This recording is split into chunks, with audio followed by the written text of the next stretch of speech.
Well, there's a new Sonic game out, so of course I'm obligated to cover it. I'll be honest, in the run-up to this game, every trailer or new reveal made me say one thing. Sonic Mania proved Sonic can still be incredible, but it looks like Sonic Forces will only prove they're still capable of making every possible mistake.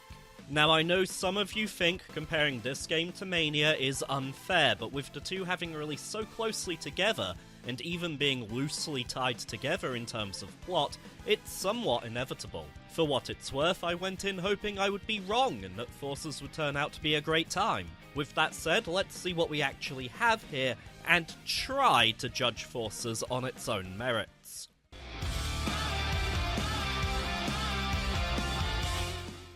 Sonic Forces attempts to provide a darker and more mature plot. Sonic's attacked by old foes Chaos, Savok, Metal Sonic, and Shadow, all under the command of a new bad guy, Robotnik's minion, Infinite. Sonic seemingly killed in the battle, and his friends, including Silver despite Sonic 06 retconning itself, form a team of underground freedom fighters, which includes your very own custom character. Meet Eddie D. Eagle. I'm sorry I couldn't resist. Sega actually pulled a pretty smart move by taking the original character fan subculture and incorporating it into a game as a selling point. I'll be honest, the character creator is a lot more fun than it has any right to be, and while you don't start out with a whole lot of options, you'll soon unlock a ton more as you play, including, for some reason, Vegeta's Scouter from Dragon Ball Z. For all of the DeviantArt jokes, the original character Do Not Steal actually isn't too bad to play as. They're very similar to modern Sonic as he was in Unleashed, Generations, and Colors. The main difference is they have equipment instead of Sonic's boost bar. First of all, you have the grappling hook, which, despite a few occasions which do require player input, comes out and does its own thing automatically to just help the OC get around. The main gadget is the Wispon, a gun, for lack of a better word, that channels the power of the Wisps. You know, those things that we supposedly liberated in Colors, but have still been in every game since for reasons unexplained.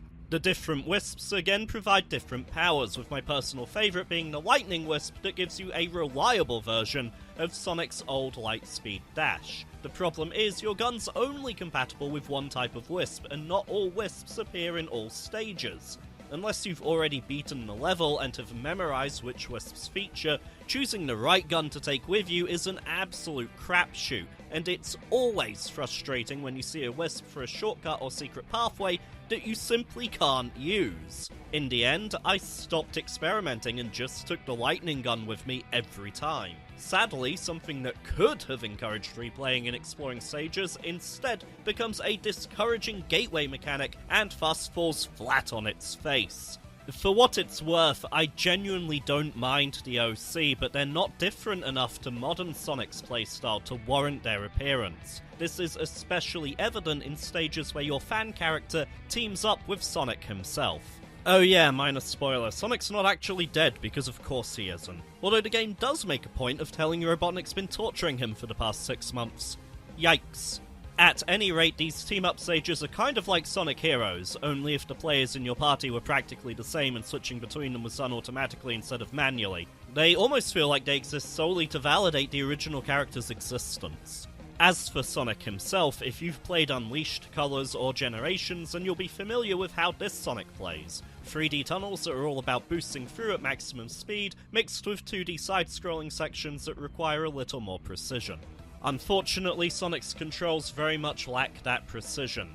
I went back to check against previous games, and something's definitely off about Sonic's jumps. They're somehow heavier and stiffer than before. I couldn't guarantee where Sonic was going to land, and I almost always got different results to those I expected. At times, it almost felt like I was fighting against some kind of invisible magnet or automated course correction. This even happened during the 3D boost tunnels. Think of an FPS game with auto-aim, but for Sonic's platforming controls. It's as awkward and unintuitive as that sounds. If you thought modern Sonic sounded bad, wait until you try classic Sonic. Yeah, he's here, apparently from another dimension instead of the past now as a subtle retcon, and he's awful. God awful. There's a very apparent limiter in place. It feels like you're in a car that's constantly stuck in third. You know it's not going its full potential, and yet you're powerless to do anything about it. This is the least responsive classic Sonic has ever been. The little guy feels heavy, sluggish, and the surprising results get all the worse with jumps you could swear you nailed in terms of input, but see you go too far or fall short on screen. I felt an absolute disconnect between my actions as a player and the results that played out in front of me. That invisible force I mentioned earlier was at its most intrusive during classic Sonic stages, and it utterly ruined them. I don't know why there's seemingly some kind of built-in course correction. It was frustrating to be constantly battling the controls, and I'm sorry, narratively this is supposed to be the same Sonic as in Mania. They even brought over his drop dash, but the two are poles apart when it comes to controls. Even though Mania was made by a different team and was essentially a licensed fan game, that source code must be available to Sega. It's their property, and yet they clearly haven't used it. Playing those games side by side will reveal just how much Mania nailed it, while Forces completely fumbled it. Even comparing Forces with Generations will show you classic Sonic somehow got worse between those two games. It's bad enough he's only here because a marketing team wanted to exploit older fans, but to then botch him to this degree is almost unforgivable. Speaking of exploiting nostalgia, I hope you're not sick of Green Hill, Chemical Plant, and Death Egg yet, because they're all here and they're by far the dullest versions of these classic stages I've ever played. The level design in this game suffered terribly. Most stages are a straight shot with very little interaction required from the player. For people who accuse Sonic of playing itself, this game will only help their argument. Most stages are over in around a minute or so, offer very little in the way of challenge, and compensate for it with either cheap bullshit or relying heavily on spectacle. If I hadn't been actively wrestling with the controls the entire time, I'd have spent this game on autopilot. This Sonic title is the definition of stale. It offers almost nothing you haven't seen or done before. Even the bosses are a joke, with many of them just being glorified chase sequences. You don't even get to fight Chaos or Shadow despite them being all over the promotional material. The Metal Sonic boss fight actually proves how much the game relies on this autopilot. Sonic and the OC go to do a tag team boost attack to finish him off, and if you decide to press nothing, Metal Sonic actually waits for you to regain your footing before the battle ends exactly as it normally would anyway. Thanks to AntDude for bringing that to my attention in his review. The only time the level designs get slightly interesting are in the optional gimmick extra stages, which feature things like vanishing or exploding platforms, but even those are over in seconds and are plagued by the aforementioned control issues. Early Sonic games always have a good soundtrack, right? Well, listening to it in isolation, yeah, it's not too bad, but oddly enough, I didn't recognise any of the music when choosing some to be played under this review. Seriously, I came away from the game having forgotten the music. After firing it back up, I think the audio leveling might be to blame. It's so soft and quiet, you'd be forgiven for thinking they whacked a Katie Melua album on in the background as if it were a dinner party and called it a day. Even the graphics and aesthetics, usually a strong suite of the Sonic games, disappoints. All of the character models look like they've been simply reused from Generations. Not even a spit, shine and polish, just a pluck and repurpose. This game was supposed to be Sonic's arrival to PlayStation 4 and Xbox One, yet they're recycling assets from the last console generation. That kind of laziness permeates this game. I wondered why it'd been released as a budget title, and it's because it frankly feels unfinished. You can get to the end of your first run in around 4 hours while never fighting half the advertised roster of villains, and while there are Red Star rings, S rankings, and the bonus stages to come back for, you probably won't want to.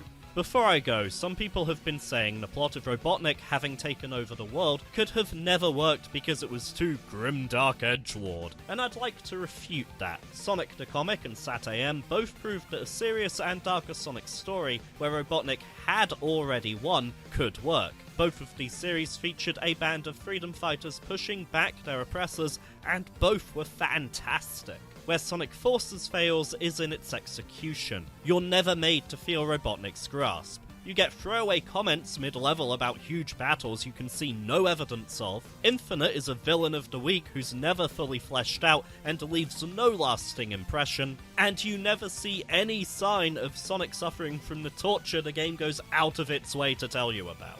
On its own, Sonic Forces is an average, mediocre, bland 5 out of 10. It's inoffensive, you could pick it up, beat it in an afternoon, shrug your shoulders and walk away. Meh is the perfect word to describe it. If, however, you look at it in comparison to its legacy, it's awful. People were thinking this would be Sonic Generations 2 after the classic Sonic reveal, but Sonic Generations is twice the title Forces will ever be. Put very simply, other Sonic games have done what Forces does before, but those earlier titles also did it better.